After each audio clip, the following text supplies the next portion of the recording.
Yang kedua adalah sebagai QC, quality control. Kita juga banyak yang bergerak di bidang edukasi ya, di akademisi gitu, bioteknologi dan biomolekuler. Itu yang mempunyai ciri kita di biologi. Biologi itu kan berhubungan dengan makhluk hidup. Jadi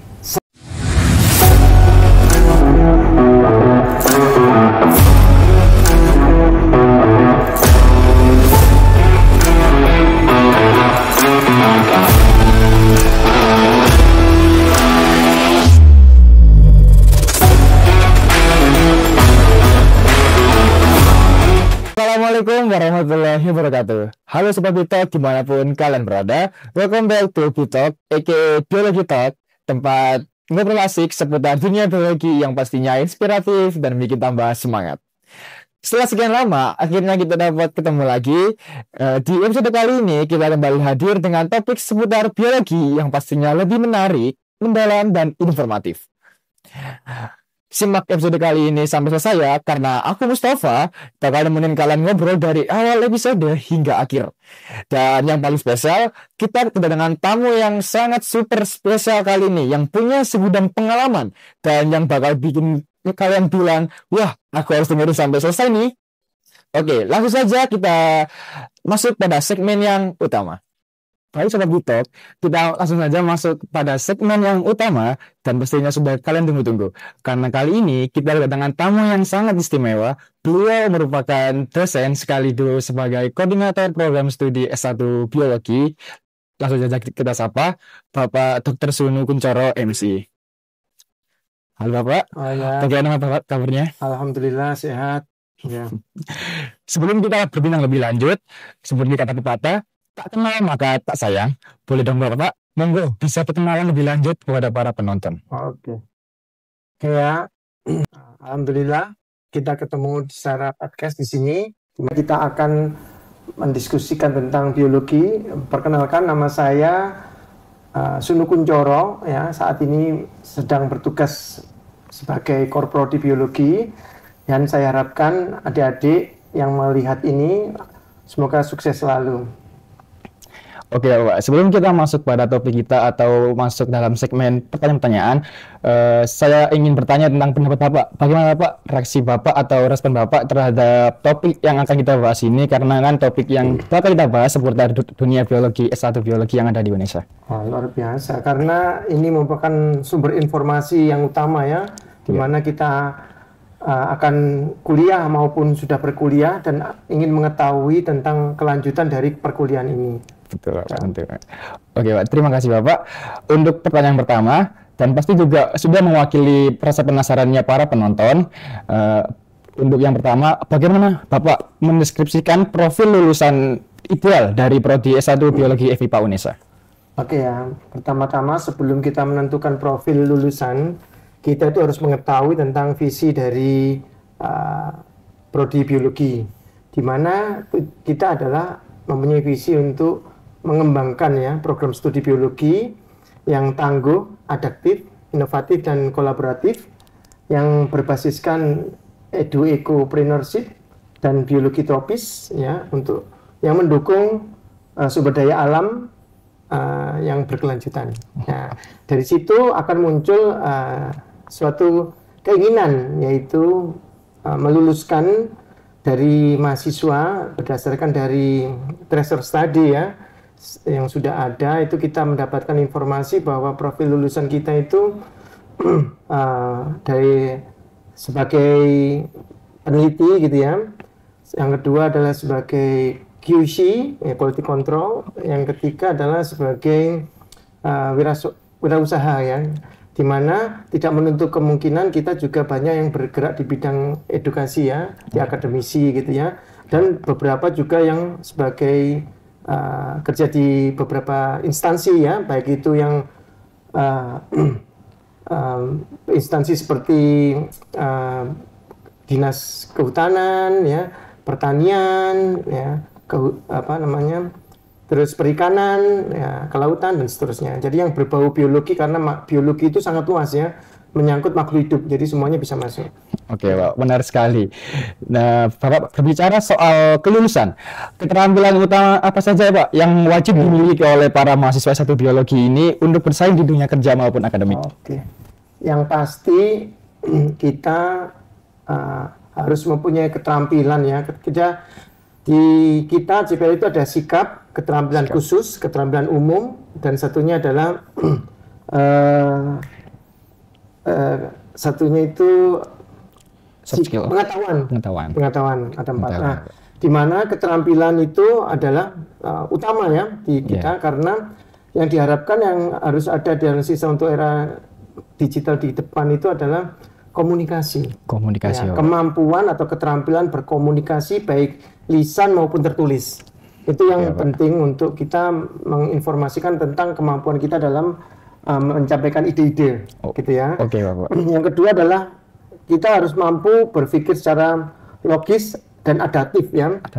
Dan sistematis, di mana kita diajarkan di biologi mampu untuk melakukan itu semua. Karena kita saat itu juga menulis tugas akhir dengan sistematis ya. Selanjutnya adalah kita mampu untuk mandiri. Mandiri dalam hal ini juga ada dalam visi, yaitu kita mampu beradaptasi. Karena kemampuan beradaptasi itu akan menentukan seseorang sukses atau tidaknya dalam suatu tempat kerja. Karena dia mampu menerima semua tugas yang diberikan meskipun itu di luar kemampuannya. Berarti mereka harus mampu beradaptasi gitu ya. Oke, Bapak. Wah, keren sekali bukan jawaban dari Bapak Sunu ini. Lalu Bapak, untuk pertanyaan selanjutnya, bagaimana Pak prodi biologi ini menyesuaikan kurikulum agar tetap relevan dengan kemajuan ilmu pengetahuan alam dan teknologi yang begitu pesat? Oke, di tempat kami selalu dilakukan revisi ya kurikulum setiap tahun sekali. Bahkan kita akan mengundang ya beberapa stakeholder, yaitu pengguna, terutama pengguna dari lulusan biologi, untuk memberikan masukan yang mata kuliah apa saja yang relevan dengan dunia kerja. Dari situ kita akan mengolah, menganalisis, dan akan menentukan mata kuliah yang akan muncul pada semester-semester berikutnya. Oke, Bapak. Untuk selanjutnya, Bapak, strategi apa saja Bapak yang diterapkan agar pembelajaran biologi ini tetap menarik, inklusif, dan mampu menjangkau mahasiswa dari berbagai latar belakang? Gini, biologi itu kan berhubungan dengan makhluk hidup. Jadi selalu ada sesuatu fenomena yang menarik di dalam tubuh kita sendiri. Betul, Pak. Seperti adanya perubahan iklim, ada perubahan tentang keanekaragaman, di mana itu adalah berhubungan dengan lingkungan. Apabila kita merasa panas di jalan atau merasa panas di dalam rumah, itu mesti ada sesuatu pengaruh yang mempengaruhi kehidupan kita. Itu yang menarik sehingga banyak peserta atau peserta didik kita yang mendaftar ya menjadi mahasiswa biologi karena ada beberapa fenomena alam yang ingin diketahui oleh mereka. Terima kasih Bapak. Untuk yang selanjutnya dan juga pasti para penonton Sobat Bitalk sudah penasaran. Untuk ini masih terkait akademik Bapak. Contoh mata kuliah apa saja Bapak yang menjadi ciri khas banget dari prodi S1 biologi? Oke, ya banyak ya. Ciri khas dari biologi itu adalah karena kita bergerak di bidang tropis ya tadi ya, visinya ada biologi tropis. Ya, di situ kita mencirikan ada beberapa mata kuliah yang belakangnya itu ada tropisnya, seperti hama dan penyakit tropis gitu ya. Terus ada hortikultura tropis, terus DNA hewan tropis. Ya. Tetapi ada juga ciri utama kita yang tidak ada di tempat lain, itu adalah KSDAL, konservasi sumber daya alam. Itu kita mempunyai ciri yang digunakan oleh fakultas untuk mata kuliah yang wajib bagi semua prodi yang ada di Fakultas MIPA. Itu yang menjadi ciri khas kita sehingga biologi itu bisa dikenal ya di beberapa prodi karena ada mata kuliah KSDAL. Yang selanjutnya adalah ciri yang utama itu adalah khusus dari biologi adalah bioteknologi dan biomolekuler. Itu yang mempunyai ciri kita di biologi. Ya Pak, terkait tadi yang KSDAL yang diwajibkan untuk Fakultas MIPA, apakah berarti untuk semua prodi Fakultas MIPA itu terdapat mata kuliah FL ya Pak? Harus. Harus ya Pak? Untuk S1 loh ya. Untuk S1-nya. Untuk S1 KSDAL wajib untuk selenggarakan mata kuliah itu yang menunjukkan bahwa kita FMIPA itu concern terhadap lingkungan. Ya, karena lingkungan seperti tadi saya informasikan bahwa kita tidak bisa lepas dari lingkungan. Oke Bapak, terima kasih Pak. Lalu selanjutnya Bapak, untuk total SKS yang harus diselesaikan oleh mahasiswa biologi sampai lulus itu berapa Bapak? Dan bagaimana juga pembagiannya antara teori, praktikum, dan juga tugas akhir? Oke, kalau berdasarkan itu 144. 144 wah. SKS sudah lulus ya, tetapi ada yaitu seminar itu 2 SKS, untuk tugas akhirnya 4 SKS ya. Untuk teori biasanya kita ada 3 SKS dengan 1 praktikum. Ya. Tapi diingat 1 praktikum itu tidak mewakili 50 menit ya, tapi melebihi itu. Kalau biasanya kalau 1 SKS kan 50 menit. Gitu. Oke Pak, karena tadi kita sudah menyinggung tentang praktikum dan riset berbasis proyek, ini Bapak, sejauh mana mahasiswa biologi UNESA dilibatkan dalam kegiatan lapangan atau riset berbasis proyek Bapak? Oke, kalau kegiatan lapangan kita pasti praktikum lapangan biologi itu terkenal selalu harus keluar ya. Betul, karena lingkungan kita praktikumnya itu adalah lab skala besar ya, di luar kampus, sehingga kita harus ke laut, harus ke hutan, harus ke gunung gitu ya, harus ke sungai gitu ya. Itu yang harus kita lakukan ya di situ. Tetapi untuk kegiatan riset kita memang ada, yaitu magang riset. Jadi dosen-dosen saat ini membuka peluang kepada adik-adik untuk melakukan magang riset, karena dosen-dosen itu mempunyai beberapa riset yang bisa dibantu oleh mahasiswa, sehingga adik-adik itu bisa mendapatkan tema maupun data yang akan digunakan sebagai data yang digunakan untuk lulusan tugas akhir. Oke Pak, karena tadi kita sudah membicarakan praktikum-praktikum yang ada di luar lapangan, ini Pak, bicara soal praktikum, fasilitas laboratorium seperti apa Pak yang ada di gedung biologi UNESA ini? Kita luar biasa, bahkan yang terakhir kita mendapatkan dana 1,2 M gitu ya, dari Pak Rektor gitu ya, dan dari Pak Dekan. Artinya kondisi yang sudah ada pun saat ini yang baru datang itu sebagai contoh ya, SAA ya, AAS Atomic Absorbency itu harganya 2 miliar. Wah, itu bisa mendeteksi tentang elemen ya, beberapa elemen yang ada di dalam kompon atau senyawa tertentu. Kita bisa menentukan komponen-komponen dari unsur tersebut. Dan lagi ada juga ultraviolet UV vis ya, singkatannya UV vis, ultraviolet spektrophotometrik, gitu ya. Itu juga ada beberapa juga alat-alat untuk biomolekuler, alat-alat praktikum biomolekuler, karena kita ada 12 lab ya. Jadi kalau diceritakan satu-satu banyak, karena contohnya di mikro ya, lab mikro itu ada laminar flow, ada autoclave dan beberapa mikroskop yang bisa melihat 2 arah. Itu juga luar biasa. Oke Pak, untuk pertanyaan yang selanjutnya, apakah ada program unggulan atau kegiatan akademik khusus Bapak yang menjadi daya tarik tersendiri dari Prodi S1 Biologi ini? Oke ya, daya tarik di tempat kami itu adanya sertifikasi profesi. Jadi selain Anda lulus dapat ijazah gitu, Anda mendapat sertifikat profesi yang bisa digunakan untuk melamar pekerjaan di tempat swasta ya. Jadi bukti bahwa Anda itu kompeten gitu ya, seperti pengolahan limbah gitu ya, ada itu mata kuliahnya lulusnya akan mendapatkan sertifikat profesi gitu ya. Yang kedua adalah adanya magang riset tadi ya, kemudahan siswa untuk mendapatkan tema untuk tugas akhirnya, bisa digunakan untuk tugas akhir. Tapi magang riset itu kan adalah wajib ya, tapi 20 SKS, tapi bisa digunakan untuk data, digunakan untuk tugas akhir. Selanjutnya adalah yang paling mengesankan, kita ada kuliah lapangan. Nah, kuliah lapangan itu tidak ada di tempat lain ya, selain di biologi, karena kita harus keluar lapangan, keluar kampus, di mana itu pengalaman yang tidak terlupakan gitu ya bagi mahasiswa. Selanjutnya adalah kita ada kerjasama kemarin, ada tawaran dari Taiwan meminta 2 mahasiswa dari biologi, khusus dari biologi, dan satunya dari kedokteran, yaitu 2 dari biologi, 2 dari kedokteran untuk melakukan riset ya di Taiwan gitu ya. Gratis semuanya. Gratis ya, Pak? Gratis semuanya. Wah, keren sekali bukan seperti Bitok jawaban dari Bapak Sunu ini. Oke Pak, karena tadi saya mendengar ada tawaran kerjasama Bapak. Seberapa besar peran kerjasama dengan instansi eksternal Bapak seperti laboratorium, industri atau lembaga konservasi? Kita ada program ada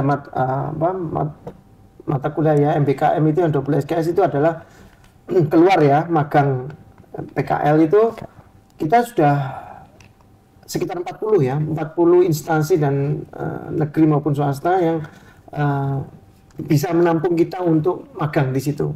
Kita ada MOU dan IA-nya di situ. Oke Pak. Selanjutnya di tengah era digital dan banjir akan informasi ini ya Pak, apa tantangan utama dalam membimbing mahasiswa biologi ini saat ini menurut Bapak? Ya, di era digital saat ini sebetulnya memudahkan kita ya untuk berkomunikasi meskipun kita tidak dalam satu ruangan. Itu lebih bagus sebetulnya. Cuma yang menjadi tantangannya adalah kemampuan mahasiswa dalam menyaring informasi itu. Betul, ya, ada beberapa informasi yang menyesatkan sehingga dia harus memilah mana yang itu informasi yang benar maupun informasi yang salah. Gitu, Pak. Oke Pak, kalau boleh tahu, selain menjadi peneliti atau akademisi ya Pak, prospek kerja apa aja yang bisa ditempuh oleh lulusan biologi murni ini? Banyak ya, sebagai contoh kasus bukan kasus ya, malah kebanggaan. Di lulusan kami itu ada beberapa yang bekerja di instansi yang sesuai dengan bidangnya ya. Contohnya adalah di Dinas Lingkungan Hidup. Nah, Dinas Lingkungan Hidup itu banyak itu yang kerja di sana itu bahkan sampai ke tingkat struktural yang tertinggi gitu ya, menjadi kepala bidang gitu ya, dan menentukan kebijakan dari kabupaten-kabupaten yang ada dinas lingkungan hidupnya gitu, seperti itu. Oke Pak, apakah bisa diceritakan Pak kisah sukses dari alumni tersebut Pak?